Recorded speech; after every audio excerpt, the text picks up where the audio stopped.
everybody. I think we're going to begin. We have a tendency to be fairly chatty on these programs, and I want to make sure we leave ourselves a little time afterwards. So, welcome everybody. My name is Eric Chase. I run the literary pub crawls for Bootscrape Entertainment.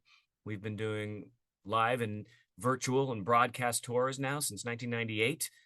Maybe broadcast didn't quite go back that far, but this is something that we began obviously in the pandemic, but we found that we really enjoy it because we're able to broaden our scope. We're no longer limited to how far somebody can walk in a short period of time, how long somebody's bladder will last on a pub call, what kind of distances we have to deal with. We can go anywhere in the world and really talk about any kind of subject matter. So while we are now back up and running with our tours, and we are offering the village tour weekly now, things are drying up a little bit as the colder seasons, but if you're interested in coming along, come to our website at literarypubcrawl.com.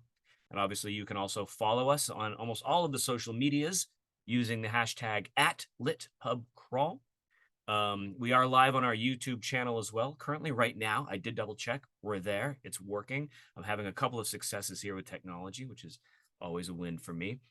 But we're really excited to have you join this, what's becoming really an annual holiday tradition for us.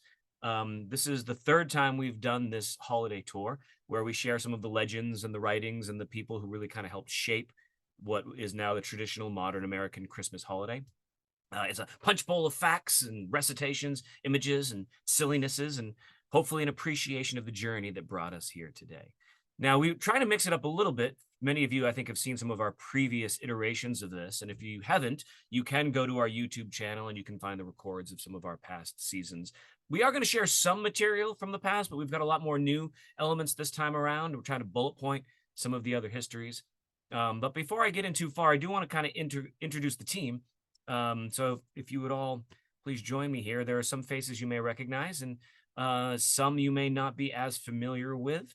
But it's really excited to have the team together. So excited about this team that I even put together slides for everybody here because I just have so much love for all. And I thought I would start with none other than my good friend Danielle Brockmann, excuse me. Danielle Brockmann has been with us for quite some time and has actually really been integral to a lot of our behind the scenes work. Even up to the point of going through the checklist to make sure I remembered to do everything for this tour.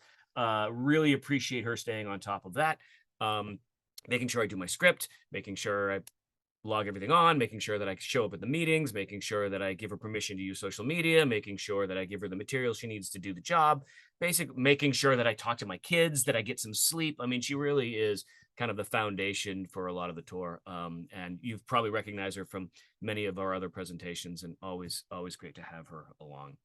Next is a guy that hasn't really been with us for quite some time, Pete Schuyler. Now, Pete, he joined up as a guard. We were doing a show together, a play called Romeo and Juliet. This is a picture of me here from that play with Romeo and Juliet. And Pete heard me talking about this, and he just had to be involved with the literary pub crawl. He became a guide for quite some time until he had to move out to the West Coast, and we definitely have missed him. And this is the first time he's actually been able to make it back on with us. Here's actual shot with Pete and myself from the same cast party of the Romeo and Juliet where we met. He was supposed to join us for our poetry tour that we did back in April, but unfortunately, real life does come into play every so often, and he was unable to make it. So this is his first real return since our 20th anniversary. I think you flew out for the 20th anniversary, right? So welcome back, Pete. I will say we struggled a little bit with deciding whether or not to bring Pete on for the Christmas tour because he has notoriously been on Santa's naughty list for so long that he has enough coal in his stocking to power a Dickensian London for at least 2 years. But hopefully he's redeemed himself in a very Scrooge-esque fashion, and we should see how well that works out today. But thank you, Pete, for your growth and your participation. To counter that, of course, is Rachel Grundy. An absolute angel, a bastion of purity, innocence, kindness, goodness, graciousness, politeness, holds her pinky up when she sips her tea. I mean, it really is, nothing says eloquence quite like Rachel Grundy, and you can see her putting the time in to get her thoughts together. Rachel, again, also had to move away from the city, and we lost the ability to have her on some of our live tours, but she did join us, for those of you who were with our April That's So Poetic tour, another annual tradition we do. She joined us for that, and we're really excited that she come back to this as well. And of course, with a face and a smile like that, how can you not be absolutely adoring of it? Now, I also have Becca, but we're running out of time, and I want to make sure we keep this moving. So that's her nickname. So I think we'll begin now with chapter 1. So Christmas is, of course, a very Anglo-centric holiday. And it's very European, but the roots and the cultural history go back a very long way. So I'm going to give you, even though I can't get into the level of detail I would like to, I'm going to give you about 15,000 years of history in 5 minutes or less. And we will begin, of course, with the winter solstice, because it's all about the solstice, baby. Every culture has in some ways celebrated the shortest day of the year. It's the true root to all December celebrations, heralding the moment when the days stop getting shorter and start getting longer again. That is also the same day that my wife's mood slowly begins to increase as she gets more sunlight during the day. We find a common theme through many of these celebrations of light, candles, bonfires, feasts, ale, and wine, all things that we all, of course, love. It is the rebirth from darkness to light, and there are numerous examples all through the ancient world. What we find through a lot of architecture, and I'm not going to try to pronounce half of the stuff. I'm a poor white boy from Maine, and I can't say the word drawer yet, despite my age. But all of these have some kind of symbolic representation for the winter solstice, and often they're built in such a way that the amount of light that shows up on that shortest day of the year will highlight certain aspects of this. And these are Turkey, London, Ireland, Spain, even the Chaco Canyon in Arizona. The Native Americans had solstice celebrations of some form or another. Unfortunately, most of their history is lost because they don't have a lot of written history. So it's really what's told by the conquerors, and we know that they're biased, and whatever sort of oral traditions that they still pass along within their tribes. I did also find that there were the Cahokia Mounds near St. Louis, which was a very populated city up until the 1300s. They actually say it was more populated than Paris at that time for a Native American city. And they even had what they called a wood henge. And apparently this wood henge, artistically depicted here in the lower left, would shine a light at the winter solstice on one temple and then on the summer solstice on another temple. So we are finding that the sun itself seems to be a central figure for a lot of these solstice celebrations because it is so big and warm and fuzzy. Now, what's interesting is that this festival of light becomes a theme for many other holidays worldwide, whether or not they tie directly into the solstice or not. Diwali, known as the Festival of Lights, is a Hindu celebration symbolizing the victory of light over darkness. That's generally based on their calendar around September and November. Hanukkah, a festival of light for the Jewish culture. And actually, what's interesting is, apparently, I just recently learned this in the United States and for much of the world, Hanukkah was a fairly minor holiday up until the late 1800s or so, when the North American and the American Jewish community was finding themselves being overshadowed by Christmas and Christianity. And so they began to elevate that to give themselves a little bit more of a cultural anchor here in North America and elevated it up to a more major holiday, which is celebrated, of course, now worldwide. We have Kwanzaa, that I guess in some similar ways to the Jewish community, this was a culture whose entire heritage was stolen from them, as most of them were stolen from their countries. Their heritage, their name, their culture, all basically wiped away via the slave trade. And so in the 1960s, Kwanzaa was created to give basically an Afrocentric holiday during this time of year. And much of the inspiration comes from Zulu traditions during the winter solstice and several South African tribes that would all have celebrations. Kwanzaa is Swahili. It comes from a Swahili phrase meaning first fruits. And so a lot of these early celebrations were the first fruits celebrations. And then also just shout out to Islam, which does not have really a solstice-based celebration because they have a lunar calendar, but they do have several feasting-based celebrations. And forgive my pronunciation, but Eid al-Fitr and Eid al-Adha are two celebrations about fasting and also breaking fast and sharing food with your fellow man and woman.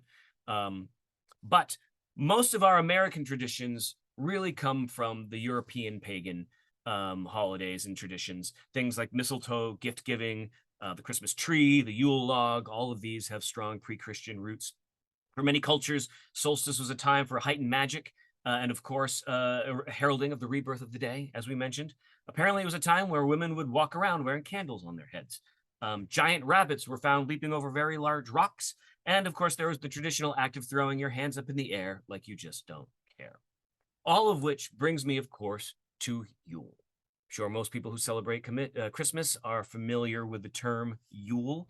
It is the Germanic tribes, and in particular the Norse, that are the genesis for the Yule traditions. Yule has such strong influences that you probably will recognize many of these Yule traditions, like the Yule log, which now we have turned into cake. There is the Yule goat.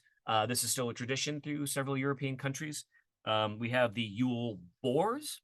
And my youngest daughter had just seen this picture and, of course, was like, oh, they're so cute. They have little Santa hats. And I didn't want to break her heart because she's a vegetarian, that they would eventually be slaughtered and eaten as part of the celebration. But then, of course, we have what I'm sure you're all familiar with is the Yule tide, where we really spread the joy of the season.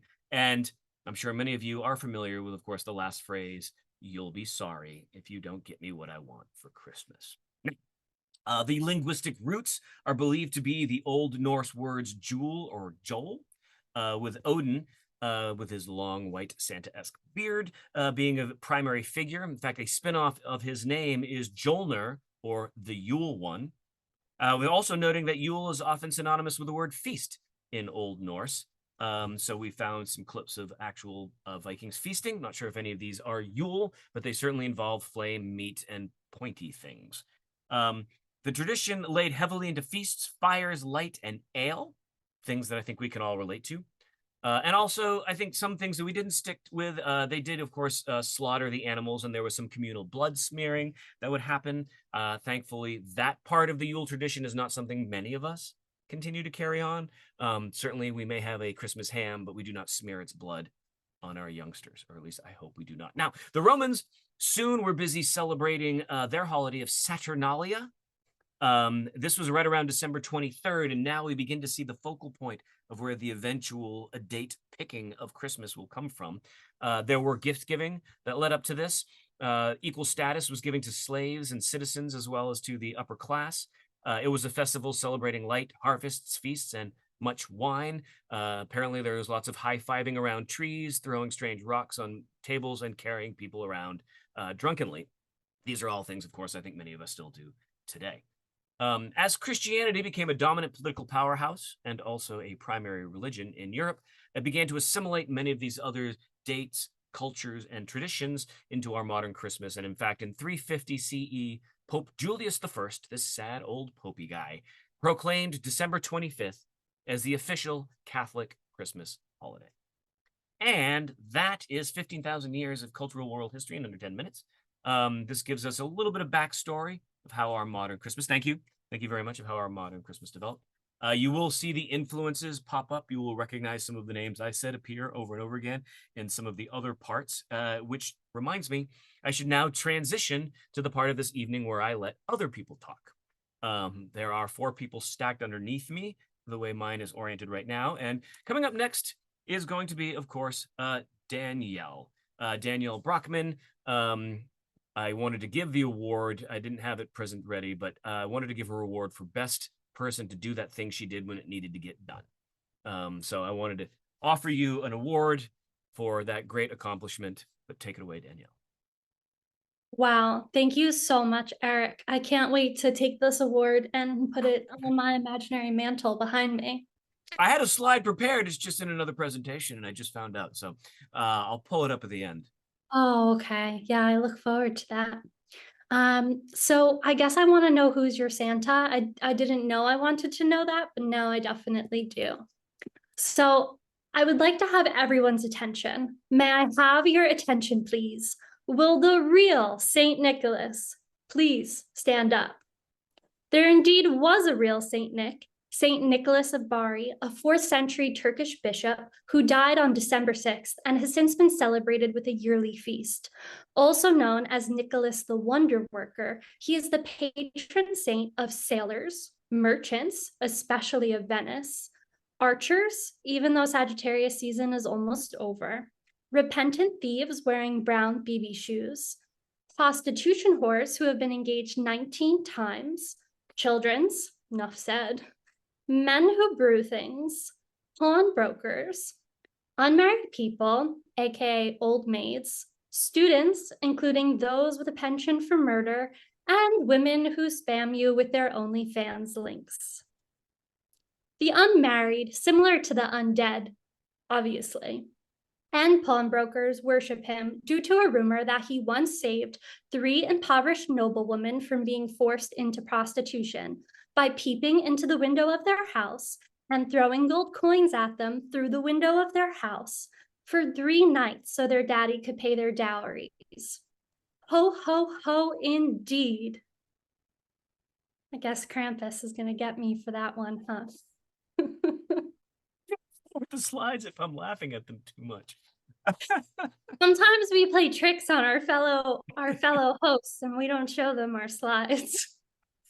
I might want a copy of this for later, but that's it. Hence the emblem of 3 bags of gold or 3 gold balls, which you can find on pawnbroker signs today. He is also rumored to have resurrected 3 children who were murdered and pickled in brine by a butcher planning to sell them as pork during a famine, making him the patron saint of children. And that's why I don't eat pork. Really kind of brings like a whole new meaning to the tradition of Christmas ham. The concept of outsourcing parenting during December to an old bearded necromancer was apparently shared across several European cultures. The Dutch Sinterklaas traditionally rides a white horse, and then seen here under the alias of Kris Kringle, speaking Dutch to an orphan refugee from Rotterdam. The English Father Christmas from the 16th century, during the reign of Henry VIII, is pictured as a large man in green or red robes. Similar to a PG Dionysus, he's the spirit of merrymaking, and he brings good food and good wine and joy and revelry. In Norse mythology, as the veil thinned, supernatural occurrences increased, such as the Wild Hunt, a ghostly, first ghost, procession through the sky, led by the god Odin, a blue-hooded, white-bearded gift-bringer who rides the midwinter sky on his 8-footed steed, Sleipnir. I watched a lot of videos to pronounce that. I would have thought Sleipnir personally, so I'm glad. So did I. Yes. I hope the videos weren't wrong. The German Bell Snickle wears disheveled furs and carries a switch in one hand to beat bad children and has cakes in his pocket for good children. Bell Snickle, cousin of Beetlejuice.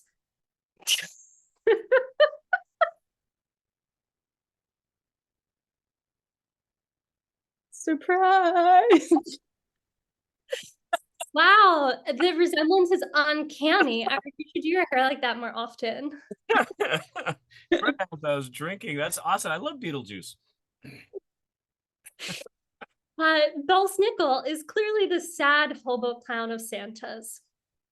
The Slavic dead Moroz translates to Grandpa Frost and obviously is wizard. He brings presents to good children throughout December too. The Finnish Joulupukki, thank you, YouTube, meaning Christmas goat, is believed to be the earliest form of present-day Santa. He is very Luciferian and very metal. This version loves to torment children. Please take a good, hard look at the tormenting. And this is just a small sampling, or we'd be here all night. So now I ask you, which one is the real Santa? In my own experience, I was lucky enough to meet the real Saint Nick in the flesh at North Pole, New York. Now, my favorite Santa is the female Saint Nick. The Italian Befana is an old woman who delivers gifts to children throughout Italy on Epiphany Eve, the night of January 5th, in a similar way to Santa Claus. She is portrayed smiling and riding a broomstick and is covered in soot because she enters the children's houses through the chimney with a bag full of candy and gifts. So clearly she's a witch. You might say a good witch. Oh. Thank you. I am a good witch. I didn't make this slide either, but I really approve. You do put the spirit in Christmas spirit. Oh, thank you.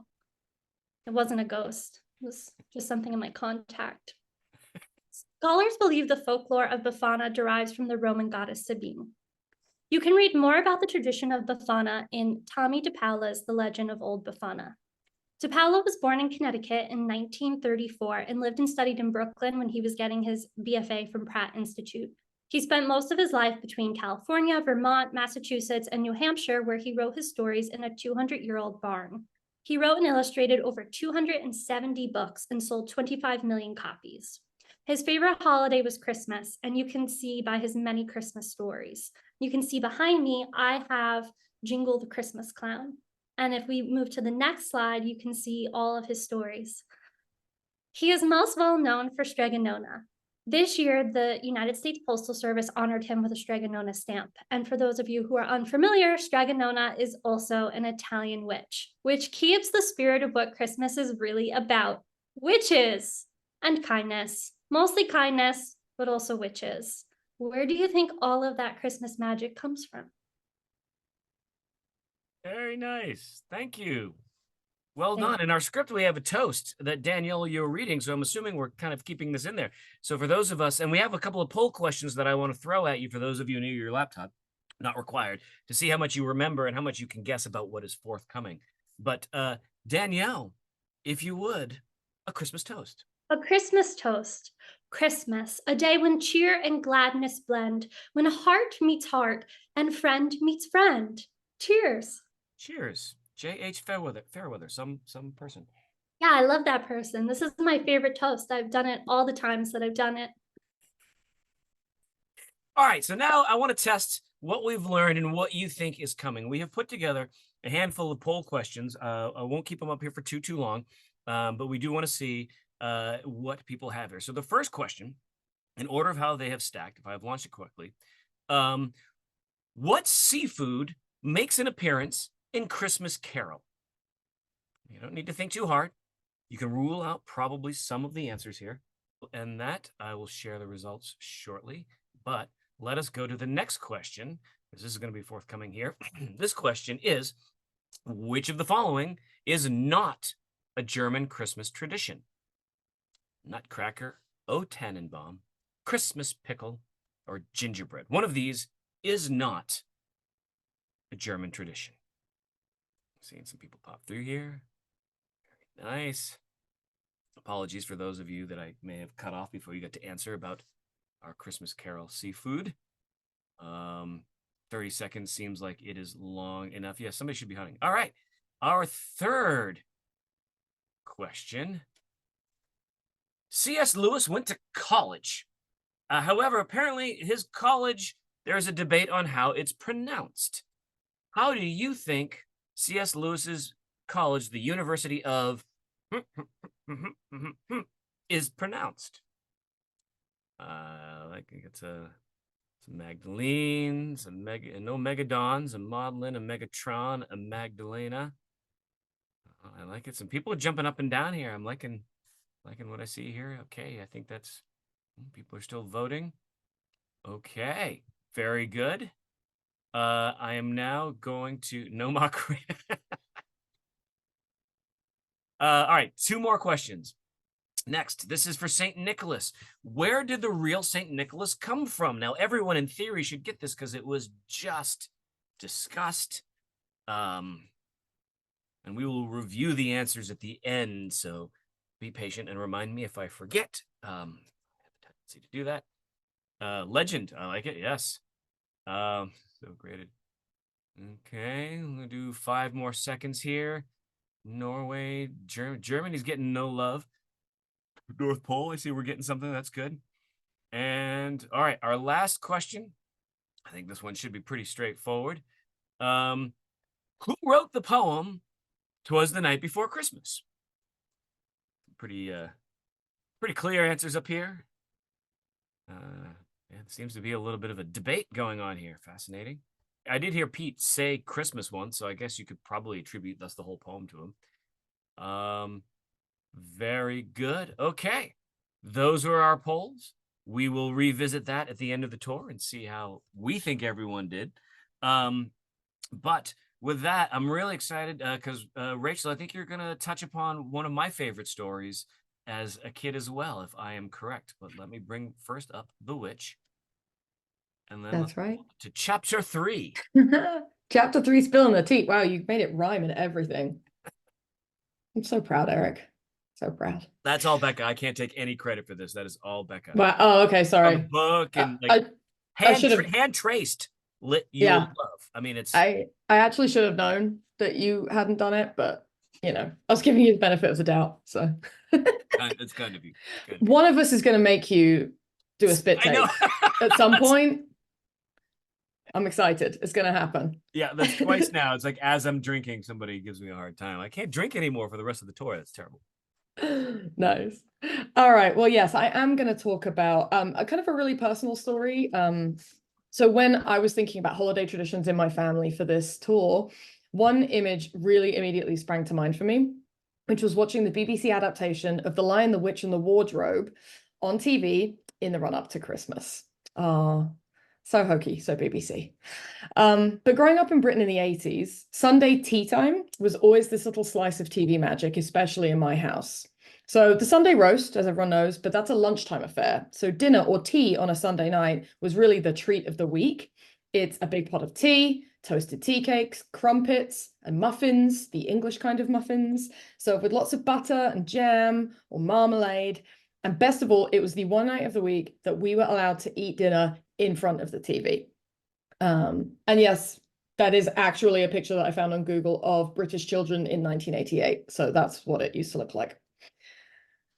So 1988, yeah, it's true. Or yeah, anyway. So 1988, it was a particularly special Christmas for us old deprived folks back there in ye old world. But in addition to the Narnia magic, Back to the Future was on TV for the first time. It was big for us. The best ever Christmas special of a show called Only Fools and Horses, which is a classic British comedy show, came out. And Cliff Richard, if anyone remembers him, was #1 in the UK with Mistletoe and Wine. So special. So please know Cliff Richard from the Young Ones, because they're always joking about Cliff. Oh, if you ever watch the Young Ones show, it's about Cliff Richard. I was like, this slide's going to be a deep cut for some real Anglophiles, and most people are going to be like, what is she talking about? But if you want to enjoy going down a particular rabbit hole on YouTube, just go and search for these things, and you'll be, I don't know, delighted, horrified. It was Britain. It was the 80s. So, but yeah, so back to The Lion, the Witch, and the Wardrobe. So it was a very lavish for its time production, complete with an animatronic Aslan, all kinds of like special effects and, fancy makeup. And it was this enormous hit. And it still has this kind of cult following to this day. And it has this really wonderfully hokey BBC television quality to it. If you've ever watched old British crime shows on Masterpiece Theatre on PBS, you know what I'm talking about. And yes, these are stills from the original TV show. So to talk about this guy, Clive Staples Lewis, he was born in Belfast in 1898, and he was a British writer, a literary scholar, and an Anglican lay theologian. And he was a professor of English literature at both Oxford and Cambridge during his career, no slouch. And in both places, is this where I reveal the answer, Eric? It might. Of the pronunciation? You can.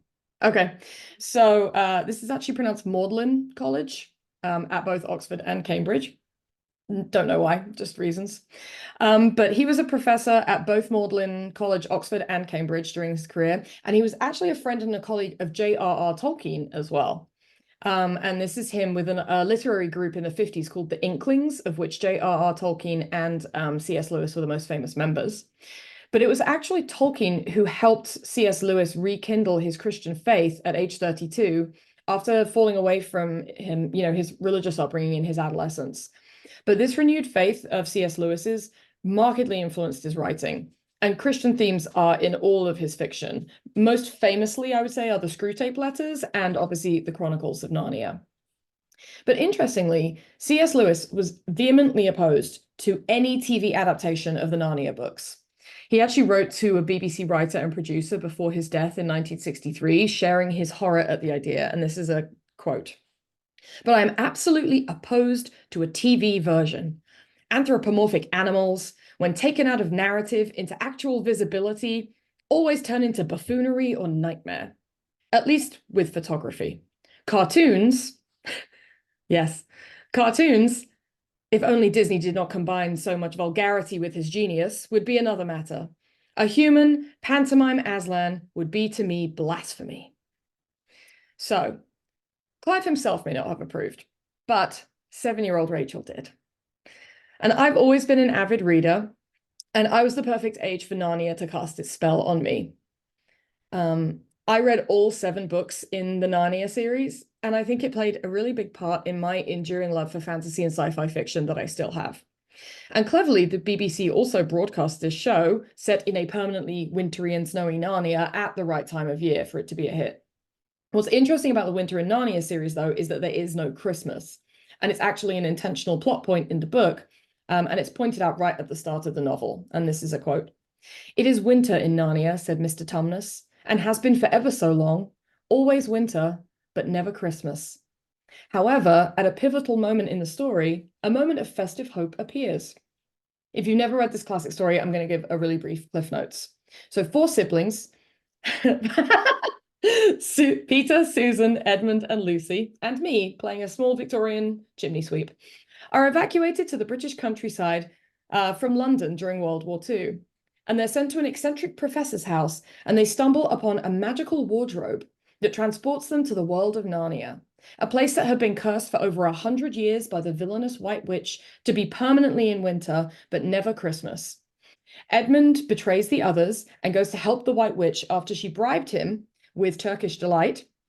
Yes, this is really the plot. And they're losing hope of helping their friend who was arrested by the White Witch and defeating her to restore the seasons to Narnia. There's some lovely Turkish delights. If you've never eaten it, it's delicious. Everyone else is wrong. And that was the White Witch in the BBC version. So after spending the night hiding in a cave with their friends, Mr. and Mrs. Beaver, yes, they hear the jingle of bells on a sleigh. Thinking it's the White Witch come to arrest them, they're surprised when Father Christmas himself pulls up with his reindeer. And here he gives each of them a special gift, one that will help them in the battles to come. And I'm actually going to read from my copy of The Lion, the Witch, and the Wardrobe. "Peter, Adam's son," said Father Christmas. "Here, sir," said Peter. "These are your presents," was the answer, "and they are tools, not toys. The time to use them is perhaps near at hand. Bear them well." With these words, he handed to Peter a shield and a sword. The shield was the color of silver, and across it there ramped a red lion, as bright as a ripe strawberry at the moment when you pick it. The hilt of the sword was of gold, and it had a sheath and a sword belt and everything it needed, and it was just the right size and weight for Peter to use. Peter was silent and solemn as he received these gifts, for he felt they were a very serious kind of present. "Susan, Eve's daughter," said Father Christmas, "these are for you." And he handed her a bow and a quiver full of arrows and a little ivory horn. "You must use the bow only in great need," he said, "for I do not mean you to fight in the battle. It does not easily miss. And when you put this horn to your lips and blow it, then wherever you are, I think help of some kind will come to you." Last of all, he said, "Lucy, Eve's daughter," and Lucy came forward. He gave her a little bottle of what looked like glass, but people said afterward that it was made of diamond, and a small dagger. "In this bottle," he said, "there is a cordial made of the juice of one of the fire flowers that grow in the mountains of the sun. If you or any of your friends is hurt, a few drops of this will restore them, and the dagger is to defend yourself at great need." So given, Lewis's religious beliefs, I think the symbolism of Father Christmas can be seen as representing the spirit of Christianity. The gifts he gives are tools to traverse a world that is in this perpetual spiritual winter and to fight battles against the evil that keeps it so. So I can't say that I particularly think about Christmas presents I give as tools against spiritual impoverishment, but rereading this novel again and thinking about why it was so meaningful to me as a child, it made me reflect on the spirit of the holiday season. Whatever your beliefs, and whether you celebrate Christmas, Yule, Hanukkah, Kwanzaa, or Festivus, well, maybe not Festivus, as one of kindness, generosity, and gratitude for those we love.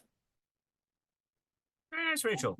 Thank you. I can't believe you found a picture of me from that play, dressed like a chimney sweep. Again, that wasn't me. I can't take credit on that one. Amazing. Who's guilty of that? It's the perfect picture. It really was. Is that you, Becca, again? Right in. It fit the vision. I couldn't help Oh my it. gosh. Amazing. Such a great shot. I now every time I want that to be your picture on Zoom, Rachel. Yes. With that little That smile. But it Consider has it to done. slide up slowly. Like that's the only way. Yeah. Oh, very, very nice. And I adore the Narnia series, and I read those Yeah. numerous times, and I'm looking forward to my kids really getting into it. So hopefully they. Yeah, this has inspired me to go and buy a really nice box set of the whole series again and read them. Yeah. And of course, I'm a huge Tolkien fan, so anytime you mention Tolkien, I immediately get excited. Becca, I see your name on the script. Are you presenting? I don't know. Should I? I guess. Do we have time? Not really, but I mean, it seems like you're the next in line on the script, and I don't want to. It's going to throw off my slides if I don't go in order. So. Okay, well, it's very kind of you to just like fit me in last minute. I appreciate it. It's the Christmas holiday. I'm feeling giving. Yeah. You're in the spirit. I guess But if anyone needs to step away, take a break right now, like this is the perfect time. Yep, this is how I'm treated. Help. I have joined the last few tours here. I've been very devoted for every holiday tour, whether Eric remembers or not. But I have enjoyed talking and exploring the connections between writers who helped to popularize Victorian holiday traditions, which we still carry on today, courtesy of writers such as Dickens and his super fans, Edgar Allan Poe and Louisa Alcott. And if you want to hear more about them, or Dickens' Pet Raven, which actually preceded Poe's, or Louisa May Alcott's Ghost Stories, go check out our YouTube channel because we have those from last year posted. Now, another ancient tradition that became standard fare during the Victorian era was one of my favorite personal holiday traditions, the Christmas tree. I love to decorate them. I love to just stare at them endlessly. I like to gawk at the really big one at Rockefeller that we have pictured here and sing carols around the one at Gramercy Park on Christmas Eve. I just love all the traditions around it. Now, many people attribute the origins to Queen Victoria and her German husband, Prince Albert. Victorians certainly played a large role in popularizing the Christmas tree after circulating this sketch here of the royal family and their tree in 1848.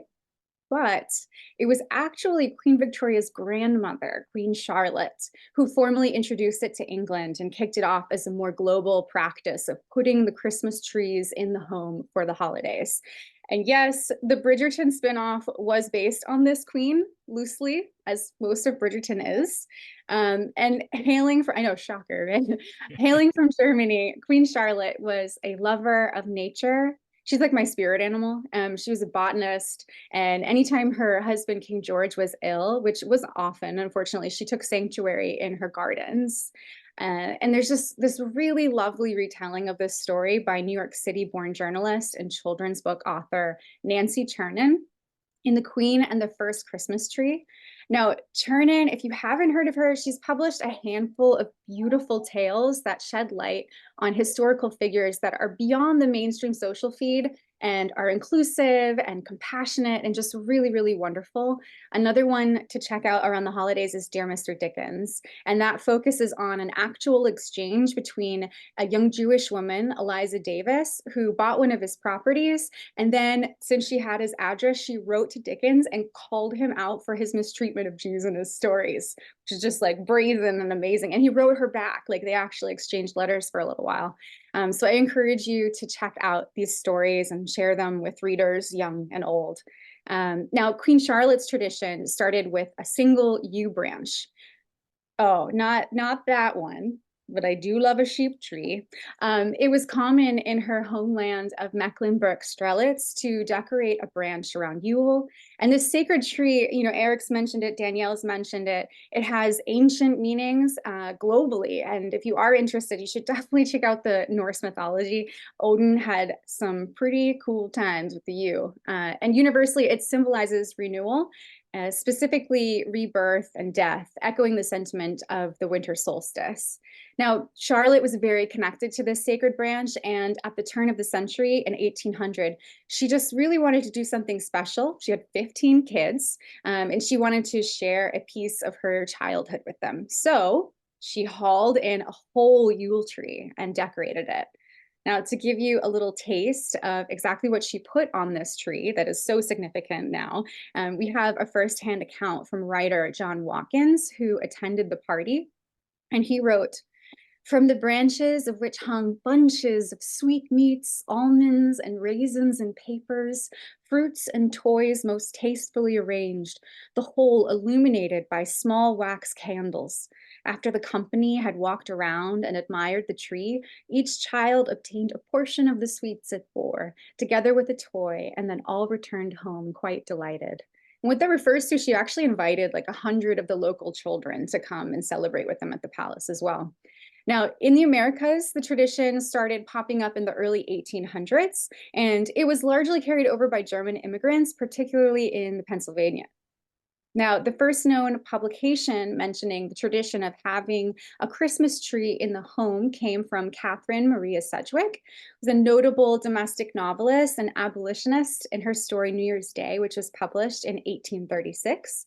And it featured a German maid decorating a tree for her mistress. Now, it's likely that Sedgwick was inspired by a party that she had attended just a few years prior, which was held by a German immigrant, poet, and fellow abolitionist Charles Follen in Stockbridge, Massachusetts. Now, similar to Queen Charlotte, Follen really wanted to share traditions from his own youth with his children. So he also hauled in a whole tree into his house to decorate with them. So now we are going to play a little game. Is it a German Christmas tradition? We're going to start easy with the Christmas tree. Yes. Now, while neither Germany nor Christmas can actually take credit for the tree being the focus of a holiday, we do have the Germans to thank for the modern tradition of Christmas trees in the home for the holiday. Which leads us to the next one, O Tannenbaum. I imagine many of you naturally have been humming the tune since we've been talking about German and Victorian Christmas traditions of O Christmas Tree, better known as O Tannenbaum. Is this German? Anyone want to take a guess? No? It is not a German Christmas tradition. This song has nothing to do with Christmas, nor does Tannenbaum even mean Christmas tree. I hate to break it to you. It simply means fir tree, and it was sung for the Adam and Eve feast that takes place on December 24th. Now, next up, we have the Weihnachtsgurken. I don't know if I said that right. I practiced a couple. Weihnachtsgurke. Is that better? Okay.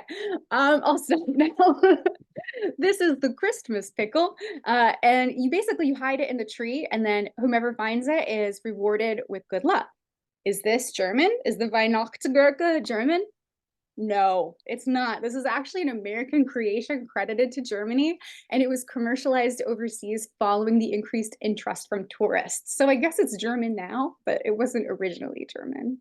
Actually, Eric, I think your people came up with it. My people, yes, probably. Your people, Pickles yeah. are big in my family. I can tell you that much. We talk about it almost every day, much to my kids' disdain. Now, next up is Krampus. For those of you who are unfamiliar, Krampus is Saint Nick's partner in crime. They would both arrive on December 5th, and the nice kids would get presents from Saint Nick, and the naughty kids would get beaten with sticks by Krampus. And that's actually if you were lucky. If you were really, really bad that year, you would basically be dragged to hell and eaten. Which brings us to Krampuslauf. This is essentially the demonic version of SantaCon, where everyone dresses up as Krampus, gets wasted on schnapps, and runs around tormenting the town. I've heard it's a really good time, actually. Sounds like a blast. I'd love to do a Right? tour through that. Yeah, we could probably combine that with the tour if you want going forward. We think it should be SantaCon meets Krampus, Krampus Fest. Krampus. I actually think I'm unavailable that day. I don't know. Now, on the other side of German Christmas is Frau Perkta, the Christmas witch. We're getting a lot of witches on this tour, which is awesome. No ghosts, lots of witches. Yeah, less go. We didn't say less witches. So it's a trade-off. More torture, more witches. Now, what she does is really lovely. She sets fire to anyone who doesn't finish spinning their flax or clean their house by the new year. So yeah, German children are basically given a Christmas demon sandwich. Now we have the Nutcracker. This one is a yes.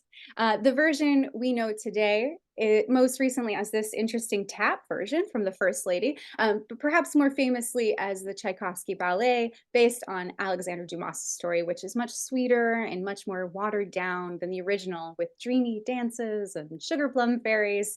But it was all inspired by a short story by German romantic author and composer E.T.A. Hoffmann, who in standard German style, gives us a much darker exploration of a child's restricted reality and a very brutal, gruesome imagination, an epic battle, and a 7-headed rat king.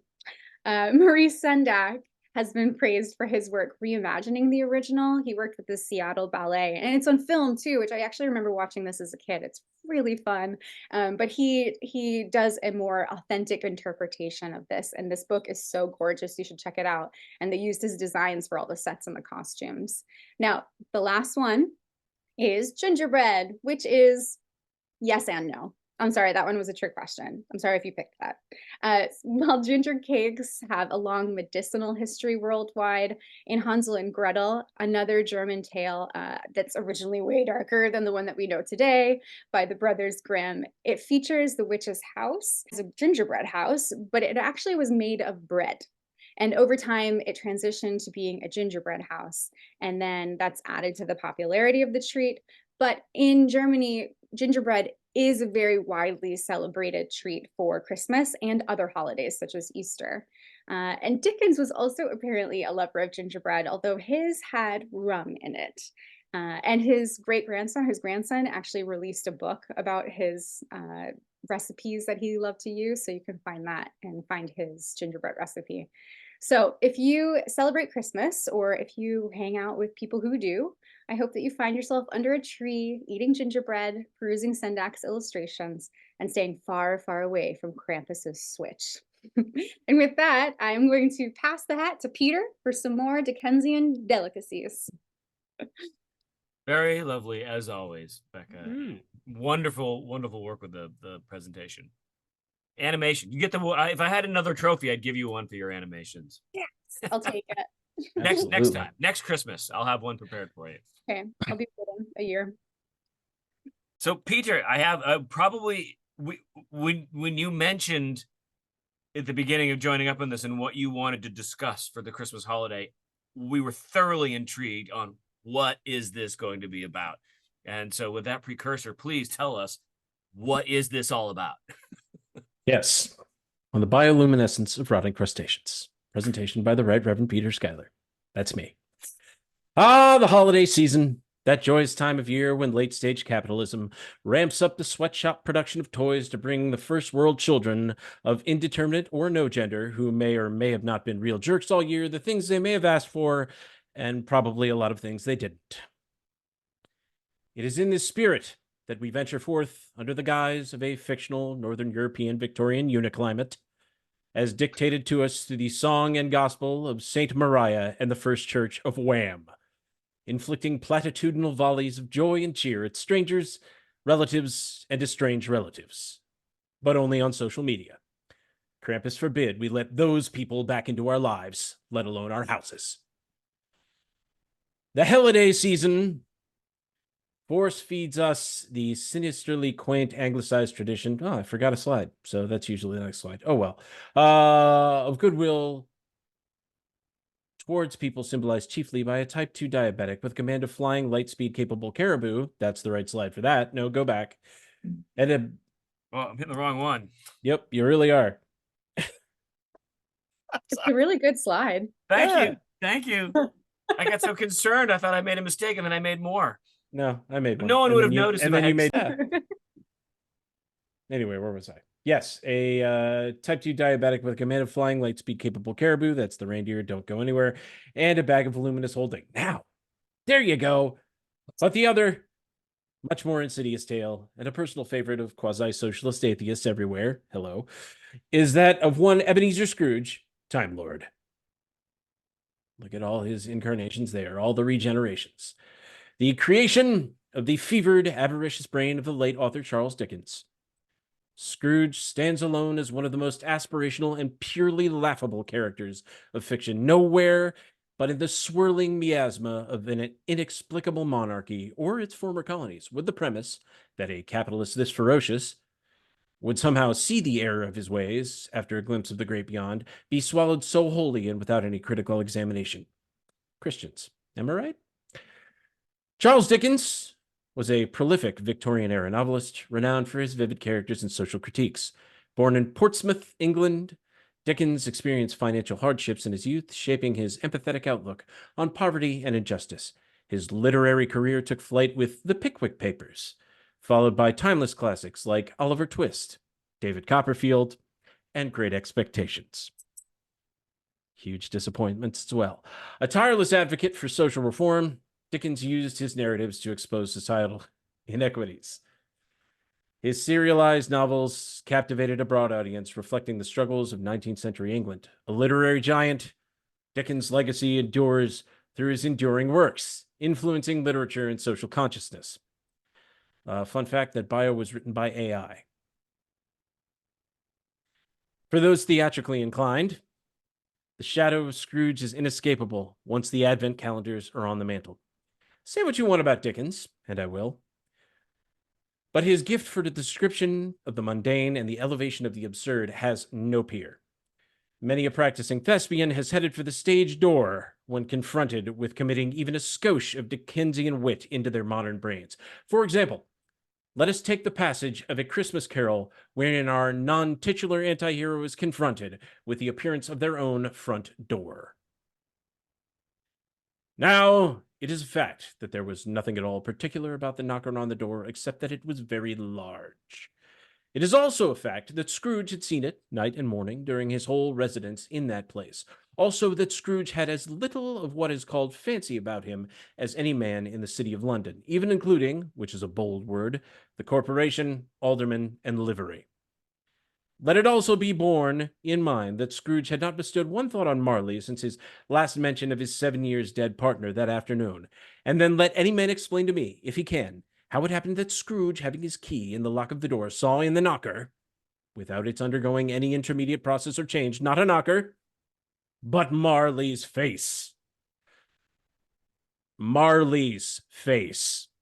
Thank you. It was not in an impenetrable shadow, as the other objects in the yard were, but had a dismal light about it, like a bad lobster in a dark cellar. It was not angry or ferocious, but looked at Scrooge as Marley used to look, with ghostly spectacles turned up on its ghostly forehead. The hair was curiously stirred, as if by breath and hot air, and though the eyes were wide open, they were perfectly motionless. That and its livid color wrong slide. Made it horrible, but its horror seemed to be in spite of the face and beyond its control, rather than a part of its own expression. As Scrooge looked fixedly at this phenomenon, it was a knocker again. I submit to you that any actor forced to memorize this text and perform it during the holiday season should receive hazard pay. The possibility of spraining one's jaw is nothing to sneeze at. But I digress. I think I've been digressing this entire time. A bad lobster in a dark cellar. I submit to you that the lobster is the most important part of this whole story. Consider the lobster. Glowing lobsters, fun fact, were a common occurrence in the day-o Dickens because they were cheap, abundant peasant food that folks would store in their cellars to keep cool. Only problem being that home refrigeration wouldn't be invented for another 70 years and the delicious little crustaceans would rot, which would attract bioluminescent bacteria that would make them glow like a rave. This is what I think about when I think about A Christmas Carol. Life may seem hard now, but think about how far we've come since 1843. Almost none of the modern conveniences and the standard of health that we enjoy today was in existence in the London of 1843. Things that were blithely accepted by modern society, like child labor, are now rightly exposed as the evil they truly are. The world is a much smaller and closer-knit community than it once was, thanks to the invention of the telephone and the internet, and estranged families can reunite with relative ease through modern travel. Does A Christmas Carol absolve the sins of one man after he has the realization that his childhood trauma, coupled with the loss of his friend, led him to be a raging jerk for 50 years? No, of course not. But it does show us that atonement, reconciliation, and forgiveness and living authentically have always been a fundamental part of the human spirit and are amongst the things that should be the most valued and sought after when this time or any time of year rolls around. So, when the holiday season and the stress of seeing family and folks is enough to drive you to drown yourself in the bowl of smoking bishop, or choke someone with mistletoe, take a moment, crank up the Pogue's Fairy Tale of New York, and consider the lobster. You'll be better for it. Zod bless us, everyone. Most cultural references in a presentation. I want to know where you found that glowing neon lobster Santa. That would be the almighty magic of Google, my friend. Amazing. Amazing. Well, continuing on the Dickensian theme, Danielle. That was my intro for you. Sorry, I made it short. I liked it. I like when you don't speak a lot.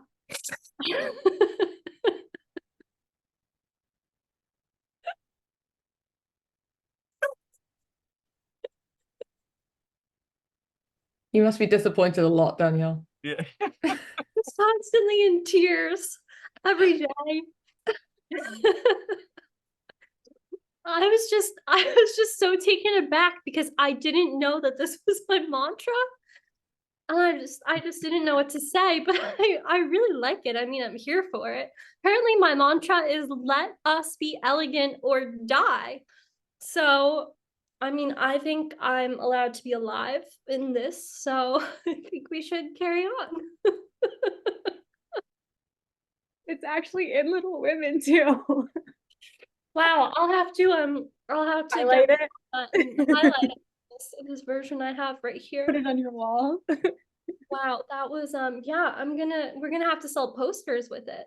Thank you for that. I'm so moved. I can't see my script now. As you've learned from our previous tours, Louisa May Alcott was Dickens' #1 fan. You're gonna have to click it again because I didn't realize it had animations. There she is. Many of her works were modeled after Dickensian tales, and the one I want to talk about today is Little Women. Lobster is featured twice in Little Women. I don't know what it was about these people and their sea crustaceans, their little sea bugs. Here is a picture of lobster drawn by Louisa May Alcott. She literally drew this. It's beautiful. And here are some quotes from chapter 11 in Little Women.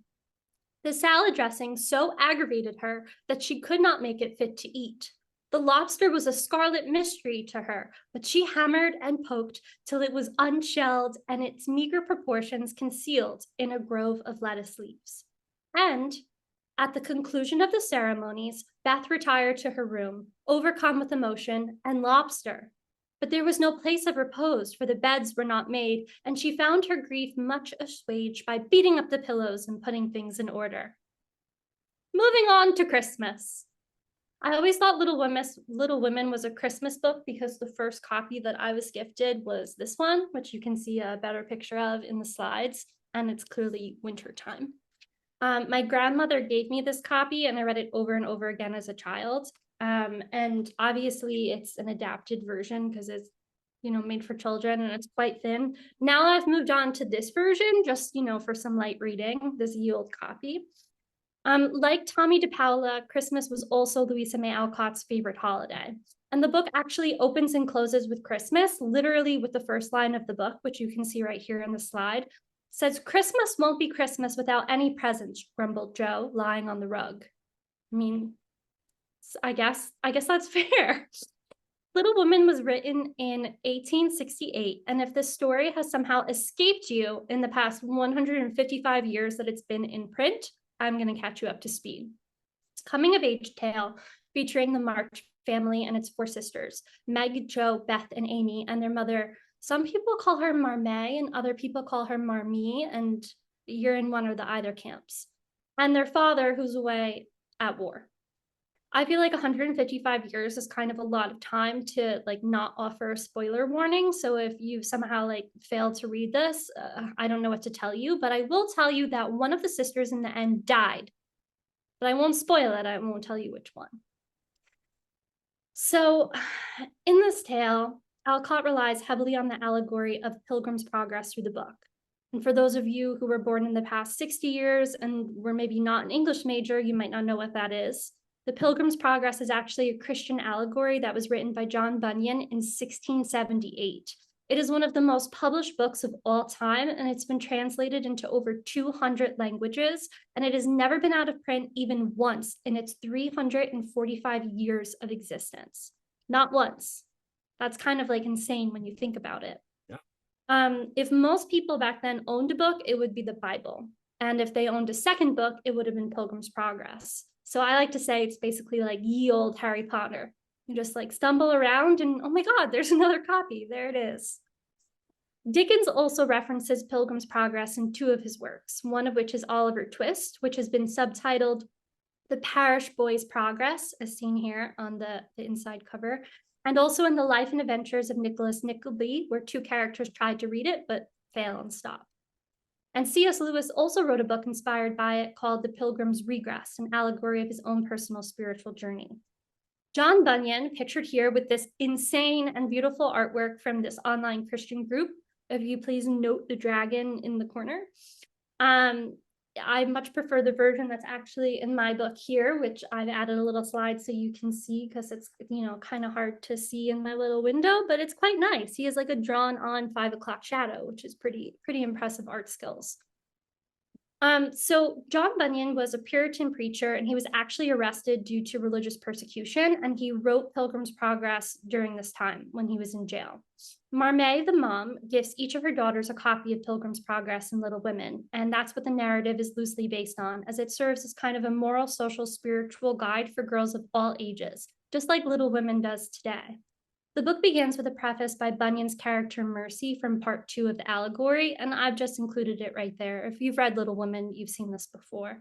Alcott also included allusions to the book in the chapter titles, such as Playing Pilgrims, Beth Finds the Palace Beautiful, Amy's Valley of Humiliation, and Meg Goes to Vanity Fair. I think I actually missed a slide. I think we have a slide with the chapters next. There we go. That was my fault. That wasn't Eric's fault for once. Very gracious of you. Yeah. Throughout the novel, each of the 4 sisters has their own struggles where they must rely on their inner strength and their virtues as they carry on to their path of womanhood. So in chapter 2, I have a little passage. Jo was the first to wake in the gray dawn of Christmas morning. No stockings hung at the fireplace, and for a moment she felt as much disappointed as she did long ago, when her little sock fell down because it was crammed so full of goodies. Then she remembered her mother's promise, and slipping her hand under the pillow, drew out a little crimson-covered book. She knew it very well, for it was that beautiful old story of the best life ever lived, and Jo felt it was a true guidebook for any pilgrim going on a long journey.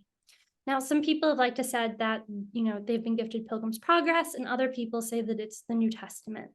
But either way, you can kind of see this continual concept of gifting the book, and also the concept of having it be kind of a guide to live your life by. And just like Pilgrim's Progress did for the March sisters, Little Women has inspired generations of young girls up until today to be both virtuous and independent, which I find is really key. So in one of the copies I own of Pilgrim's Progress, I've taken a little picture there so you can see it very clearly. There's an inscription in the front from the original owner of this book. And you can see that her name was Rosadell, and the inscription inside, it's from 1890, and it says that she was gifted it for the prize of perfect attendance. I just thought that was so interesting that this book is all about being virtuous, and she was gifted a copy for her virtue.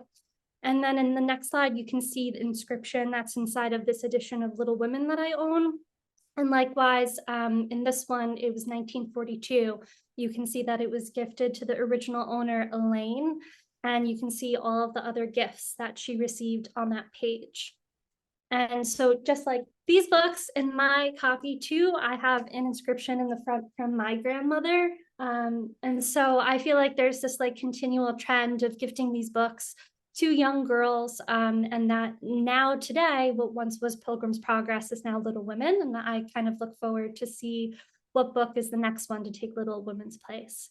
So this Christmas time, especially when you're in the throes of hellish despair, and as Peter said, late stage capitalism, please be reminded that it is a time for kindness, a time for gratitude, and a time to reflect on all the lessons that you've learned throughout the year and how they can be applied in the year ahead. And the best gifts are the gifts of time and the gifts of growth. And of course, a copy of Pilgrim's Progress or Little Women. If you're bored this holiday season, this one is 448 pages long. So I mean, quick Christmas read. Quick light read on the plane. Yeah. Very nice. Very like, you know, you've actually kind of inspired me to want to give a copy of Little Women to my daughter. You So that's should. both of them. You should give My one book- to both of them. But one of them was a little young for that. She, you know. Yeah. Well, Eventually. there's the adapted version. It's perfect. Oh, there you go. Do they have a graphic novel version? That's what they're in these days. I don't know, but we can make one. We can make one like this week, and then we could sell it on our website for There you merch. go.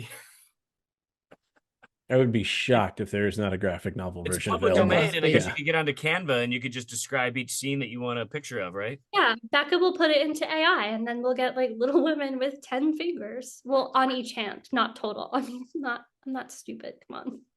Well, apparently I need to apologize because I wanted to talk again. So there is a certain tradition to I don't know if we've always finished. Sorry, does that Rebus say I Cinnabon? That's not a roll, dude. I mean, it's a Ibon? roll. Sebun? Cinnabon. Big That's a roll. Cinnabon. That's a cinnamon roll. It's calling me out. Take out Cinna. Ivan? I roll? I It really took you that long to get it? Wow. Wow. Well, you dude. kept saying cinnamon and cinnabon until it kind of got stuck in the. Did all of the others have that secret code hidden in there? That Yeah. underground Illuminati message? Now I have to go back through and read all the other titles. It was all the essence of what was to come.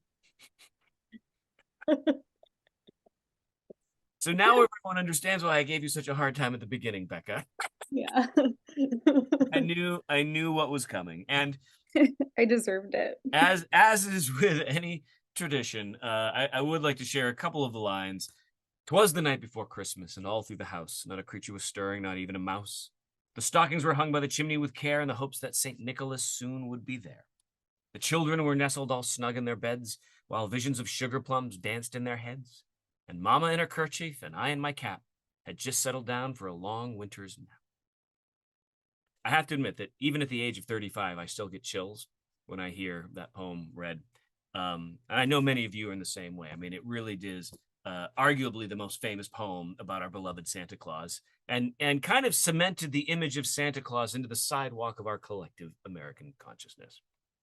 "His eyes, how they twinkled, his dimples, how merry, his cheeks were like roses, his nose like a cherry. His droll little mouth was drawn up like a bow, and his beard of his chin was as white as the snow." Now, the poem was originally published in the Troy Sentinel in 1823. They do an annual reading of it there and claim themselves as the birthplace of the poem. It was at least where it was published, so I'll give them that. It was published anonymously in 1823, and it was entitled "A Visit from St. Nicholas." It immediately became immensely popular, arguably one of the greatest Christmas poems, and now it, of course, is one of the greatest Christmas conspiracies.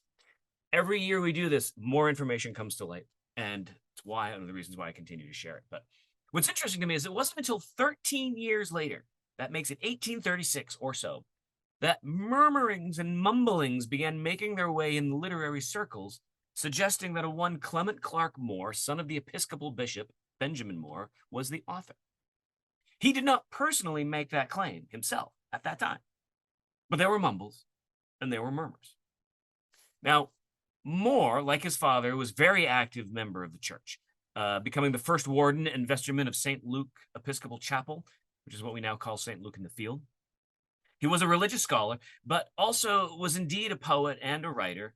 And finally, in 1844, 21 years later, he publishes a collection of poems that he aptly titles Poems, and included A Visit from St. Nicholas in the collection.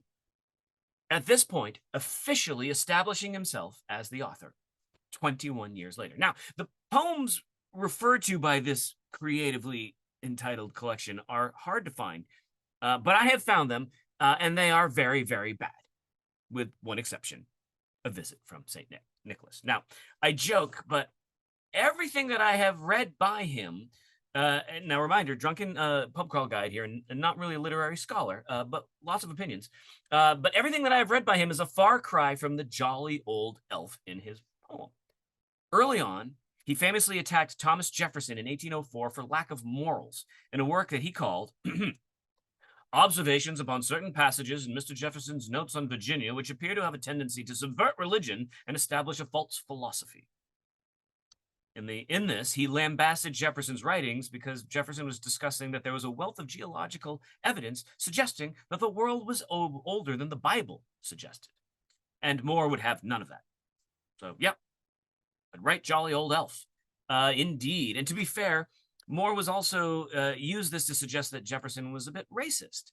Because Jefferson was debasing the black man, according to Moore, and in his writings as well, and which likely, honestly, Jefferson probably was. But I digress.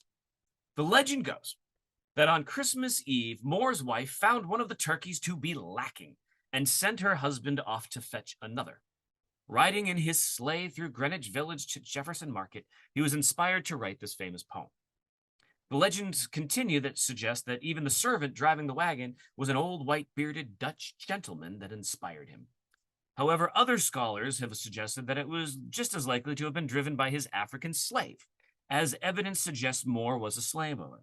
Well, apparently, and Wikipedia has been adjusted from last year to this year. Apparently, I have to correct this. It's been repeatedly made clear that he didn't own slaves. He inherited them, or they came with the property, or may not have freed them prior to 1827 outlawing slavery in New York. Now, there's still a lot of question how involved he and his family and his parents and they were in the owning of slaves. But needless to say, if you are having a little trouble in picturing the man that I'm describing writing this poem, you are not alone. He has been described at times as dry, stuffy, a curmudgeon by some. Much of his other poetry seems to condemn fun, discuss immorality, and preach proper behaviors, especially in children. One early poem of his apparently condemns dancing, music, dress, and cosmetics of the girls of Manhattan. Shame, shame, heart-rending thought, deep sinking stain. Jolly right old elf indeed. Now, one source claims his friend William Bard described his writing as angry, surly, uncourtly, and waspish. Clement Clarke Moore was acquaintances with Washington Irving, but there is a story goes that he declined an invitation to celebrate Christmas with him because Christmas was not a time to be jolly. Now, the counter to all of this, the great conspiratorial debate, is in the person of Major Henry Livingston Jr. Now, he wrote many poems anonymously. Very few of them were actually published, which is a strike against him. They're often very humorous. They're silly and witty, and a good majority of it was for children. He was a farmer, a lover of nature and of country life. He wrote poems, painted pictures, drew maps, went to dancing parties, was fond of music. He played both violin and flute. He loved children, admired pretty girls, was a fun maker, and had a favorite exclamation, "Dunder and Bliksem," which is roughly Dutch for thunder and lightning. He contributed poems and prose satires to newspapers under such quirky pseudonyms as Signor Whimsicalo Pomposo and Professor Zeratov Charolo. His mother was Dutch, and there are many strong Dutch references in the poem. In the original printing of the poem, two of the reindeer were named Dunder and Bliksem in 1823. But in 1844, Moore changed it to Donder and Blitzen, and it was later changed to what we know as Donner and Blitzen. Why? I don't know. Now, the story goes that after Livingston's death, his children came across Moore's published works and freaked out because they recall hearing that poem read as children around 1807. They never heard of Clement Clarke Moore and had no idea the poem had been published, but they were adamant that this was plagiarism and that the poem was actually their father's. However, there is no concrete proof. Livingston never claimed authorship. There are stories that it appeared in local papers in Poughkeepsie earlier than that, but no copy of this has ever been found.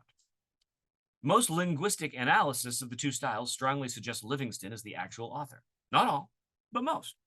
One linguist wrote, "For Moore to have written this poem, he would have had to have slipped into a style that was not only atypical of his own verse, but utterly typical of the very man who, according to his descendants, was the true author. But again, there are counters to all of this, and there are also plenty of arguments, none of which I have discussed, that back the claim of Moore's authorship. I may be biased.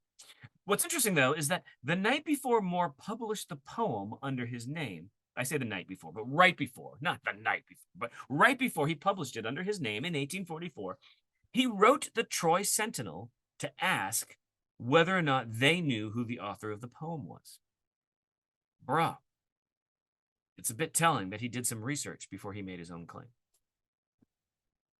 Now, one early poem, moving on. And now, we may never truly know. Both camps have strong arguments.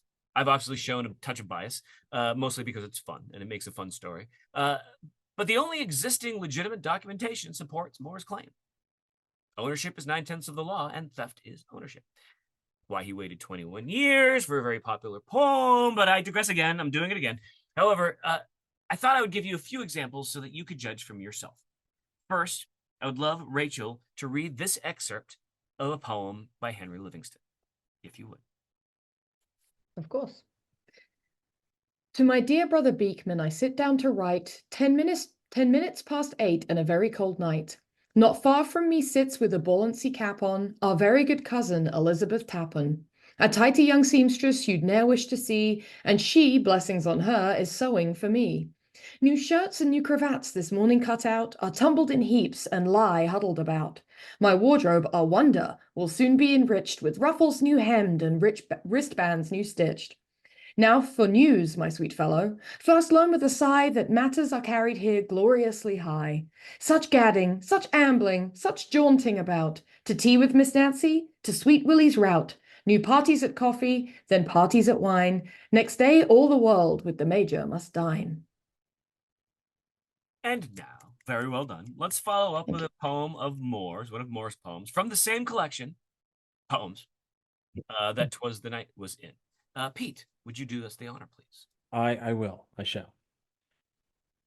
To you, ye nymphs, inspirers of my song, no features here portrayed, I trust, belong. But should I see a girl at knowledge aim, because philosophy's a handsome name, or who would learn because the fashion so, and beckon science as she would a bow, the truth, the trifler from my lips should know, when nature shall forget her established laws, and chance take place of an omniscient cause, when every creature some strange powers shall know, that swims in air or treads the earth below, when bees, forgetful of their wonted skill, shall idly flaunt, while butterflies distill the liquid sweets and build the curious cell. Then may true wisdom grace a fluttering bell. Why did you make me read this sexist garbage? In summation, girls will learn science when pigs fly. Merry Christmas. Yay.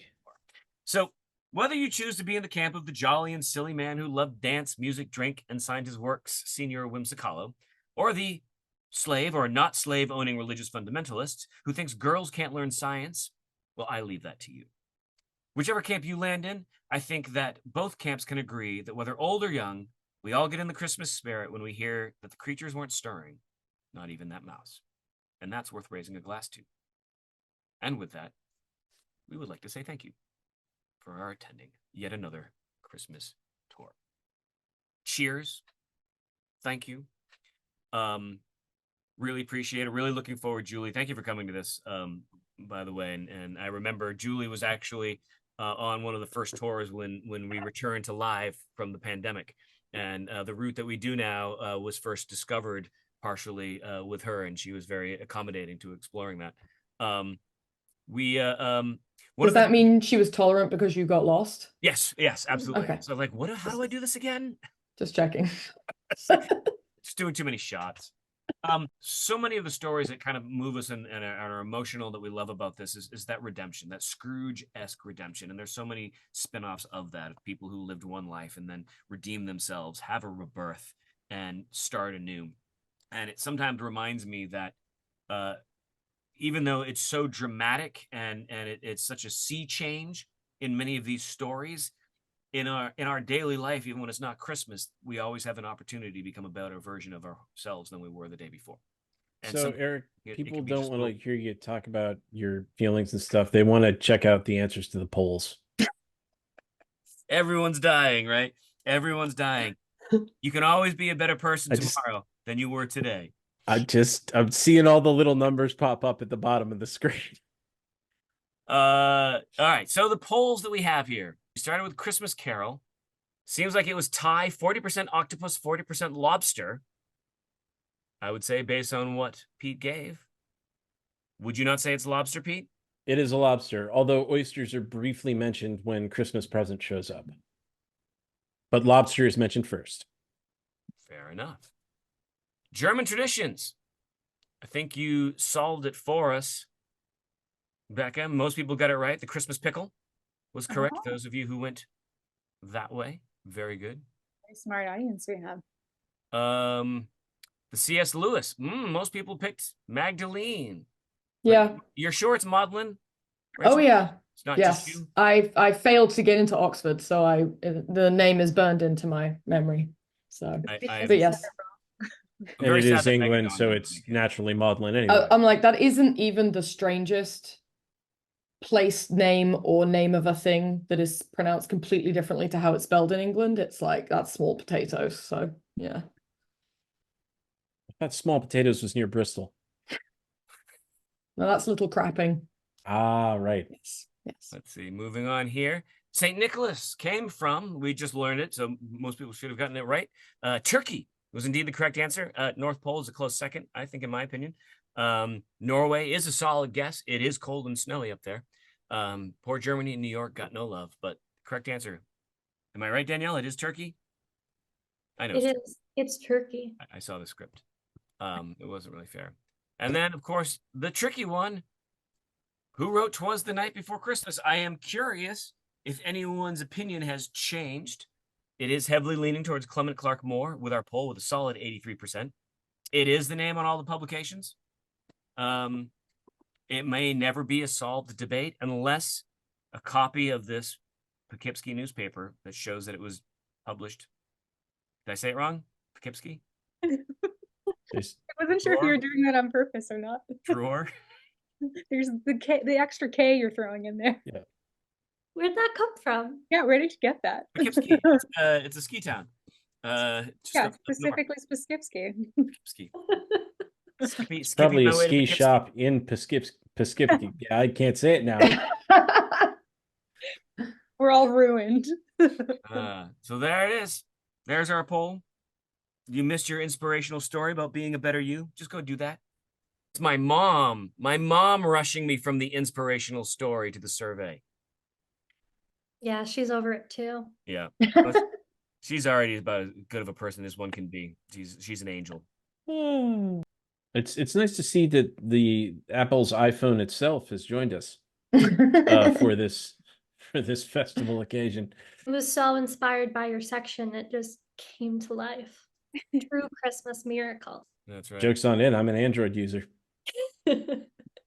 I'm kind of curious what new information will come out on "Twas the Night Before Christmas" for next year.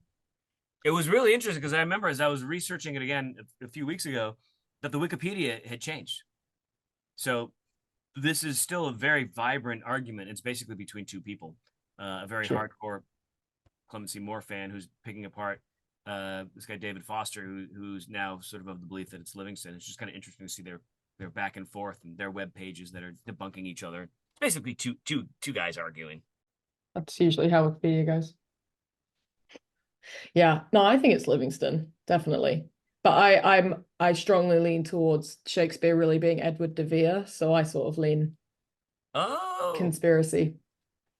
So. Is that because you hate poor people?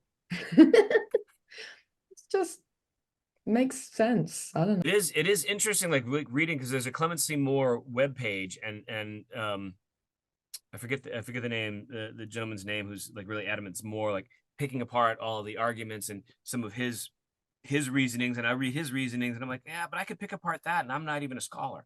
You know, there's still just a lot of conjecture. Yeah. What it really does come down to is there is a publication under Clement Clarke Moore's name, and no one contested it until it was too late. Livingston died, I think, not too long after it was originally published. So he would never have seen Moore's publication of it. Died or murdered? Maybe Krampus got him. Hmm. Or Yolapuki. Without my little pronunciation guide. Like if you spent that much time, Danielle, like really making sure you knew how to pronounce those things, you've got to say them at least 2 or 3 times in this tour. Oh yeah, I basically did that for like 5 hours today. That's all I did. Yolapuki. I'm just waiting for someone on YouTube to correct us or me. Do you remember the joy you had when Eric asked you to do the big Santa section? Immediately went away. I had so much joy. I was so excited to read about all of these Santas with really hard names. I saved everyone because I cut like 50% of the Santas out after I cut out 50% of the ghosts. You barely even knew there were ghosts. It was all witches. It was all witches. GIFs. Our GIFs. Oh, I This remember is this. the award I wanted to give you for doing the This is best my that you did. award. I spent a long time making it, and I needed to share for you. Thank you, Oh my Eric. This goodness. means so much to me. This I was can't wait one to we put should. this on my mantle. We need to remount this one. This was one that Danielle and I did several years ago for the Village Society for Valentine's Day. This is amazing. Yeah, I mean, this in itself is. I mean, Here's this is also yours. cool. You had one too. I did have one somewhere. I'm sure I could find them. I'm sure I'll just do some website editing and put them right at the top. In like 2 hours, everyone can check our website and then be overjoyed with Eric's GIF. It was fun making. I'd never made a GIF before. Yeah, I'm waiting for Peter to yell at me. When is that coming? Are you just holding it all in? Silently.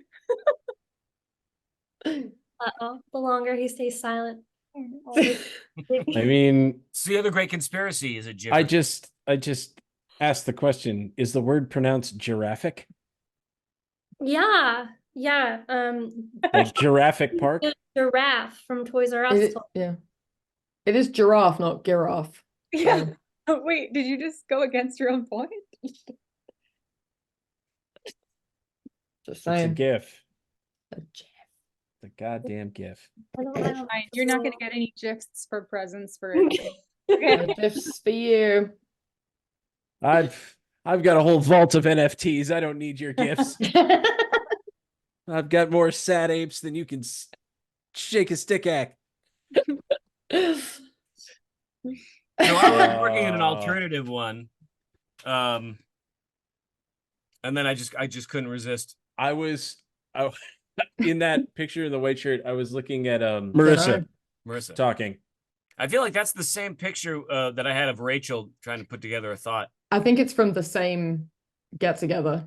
This picture is actually when we had a bunch of friends from England and stuff in town. This one in the black shirt and the hat. And the guy, the arm that you see in that picture is actually a Scottish guy who had rolled up on the tour. He and his buddy rolled up in kilts. That's right. I forgot about that. Yeah, you're standing here, Rachel, like looking very intensely at Pete. Yes. Up there. Mm-hmm. And then on this one, I forget the order, but it was is Pete, Rachel, And Marissa. Marissa. Yeah. For anyone listening, by the way, this is definitely the after show. This is no longer the Yes. Yeah. Won't have to hang out with us. We officially announced it. The iPhone agrees with me. It's GIF. Yeah, this is the The mystery. ghost of Steve Jobs has spoken. We have to trace down who Becca's brother. He's outed himself. Hey, man. I mean, you're wrong. And you also use an iPhone, but, you know, we've all got problems. John, I still love you. So I couldn't follow any of the chat. Was it fun? Yes, we were hilarious. Loads of folks on the call were like chiming in and also roasting you. It was great. Yeah, but that's not hard. No, but it's fun. Yeah. It's like doing layups, you know, it's just great. It just feels good. Gotta do it every day. Just put Eric down some more. He could use it. He wants to see how he's doing with his life. Glad to see it's a tradition that still, lives on after Rachel and I have left the tour. Yeah, You I'm can have very it if you're with us right now. yeah. Yeah, I think it's only grown. They Good. left as soon as this one started. They're like, we're Yeah. out. So the big argument, I got to say, Becca and I were talking about this. Do we have 3 out of 5 moms on this tour? Raise your hand if you have a mom on the tour. Mom, are you there? My mum asked about the tour, but she lives in England, so it's like 1 a.m. and also she broke her toe yesterday, so No, I no, hope Jan. yes, stubbed it on the bathroom door. Oh, Yeah. Yeah. But anyway, she was like, when is it? I'm like, it's in the evening, mum, like in America. So you should probably not try and make a 1 a.m. Christmas tour on Zoom. I was like, you can watch it afterwards on YouTube. that's So true. she'll watch it tomorrow. That's true. As we build out a European audience, we'll offer an earlier one. Michael's Yeah, getting we'll have- sassy in the comments. Yeah, I know, right? Yeah, Becca's drag. Very good laughing. That's true. Love you, Michael. Happy Christmas. Thank you, everybody. This is a particularly fun one. You will get some follow-up emails, the links to our different social medias. We're on Instagram, which is cool. I mean, Instagram's like 12 years old at this point, right? Eric, it's My personal one, it might have, yeah. just generally Instagram. It's not new. It's not. It's yeah. You said it like we're on the new ones, like Instagram. Are we on X? I don't know if we're on X. We're on Twitter. We're on Twitter. Yeah. You still have to go to twitter.com to get there. So I was saying you will get links to follow all the great stuff. Very active. I'm very passionate about our Instagram account, and I think that's going to start really showing itself. As I continue to kind of gestate some really cool stories. Yeah, called stories. Stories that you share. Yeah. can't wait for the TikTok shorts that are going to come out of this particular tour. Yes. TikTok. That's another great one I've heard of. That I will not install on my phone, but yeah. No. But it will give you a link to the record so you can share it with all your friends. This is a tradition we do. So far, we've managed to keep a tradition in April of a poetry tour. That's so poetic, which is something that I'm really kind of passionate about because we'll get a handful more guides and everyone kind of shares a new poem that they love. And I feel like I walk away exposed to something new and different each time. And that's really kind of a fun one. And then we'll look at having a few others as time goes on. It's surprisingly a lot of work putting something like this together. It's certainly fun, but then it's exhausting at the end. So we appreciate you taking the time and indulging us. And have a great Christmas. And I hope for those who celebrated had a good Hanukkah. I know they just kind of passed. And then, the solstice is coming up for those of you who experience like a few hours of daylight. That's coming up. Get your Yule logs and your Yule tide and your Yule be sorries together. Hide a pickle in the tree. Don't leave it there for long. It won't be bioluminescent when it rots, but you'll smell it. Oh yeah. I'm still waiting for the organization of the We Forgot Our 25th Anniversary tour. Right? Yeah. That was Fly everybody out next year. That was this past year. It was a little close to our 20th. Oh yeah, 5 years. Yeah, it was within the last 5. It was within 5 years of our 20th. Yeah. That's usually how that works. Hard for Eric to celebrate that since he's only 36. I don't like the fact that I'm getting older here. That's the dementia kicking in. 40s are coming. I hear it's tricky. I hear you lose energy. Yeah, that's what I heard too. I hear you get out of touch with what the youth are into when you start getting in your 40s. And you get cranky and old and start talking about how it was way better in the decade when you were a teenager. I do like my lawn. This is why I do reels on Instagram, so I get my TikToks like 3 weeks later, like every sensible middle-aged person. Yeah. Nice. Or you just delete all your social media, which is the other option. Great way to improve yourself. Every day you can become a better person. Break away from TikTok. Do 5 push-ups. You can do it right now. Do you want to do a push-up challenge? Let's go, Eric. That'll be a fun game at the end of a tour. Which tour guide can do the most push-ups after drinking? The answer would be Justin. Especially after a nice beer. Why not? It's a great inspiration for it. Thank you all. Have a great holiday. Happy holidays, everybody. Happy holidays. Happy holidays, all. Bye. We're in this together. Bye. Every day you can be a better person. Floss. No one's flossing enough. You're not flossing your teeth enough. Floss. Are we done? Or Yeah. Make it stop. Meditate. That coworker that drives you nuts. Think can't help 5 himself. things that's good about that Ugh. coworker. Might help you. Becca, do you have the master off button? Can you This press is- it? I do. I can hit end webinar for all. I think Please. if you click that, we stay on longer. You should try it. You should see if it works. Everybody You want a wonders why monologue. I moved to Oregon and Rachel fled to Tennessee, and this is why. This right is the here. reason. Yep.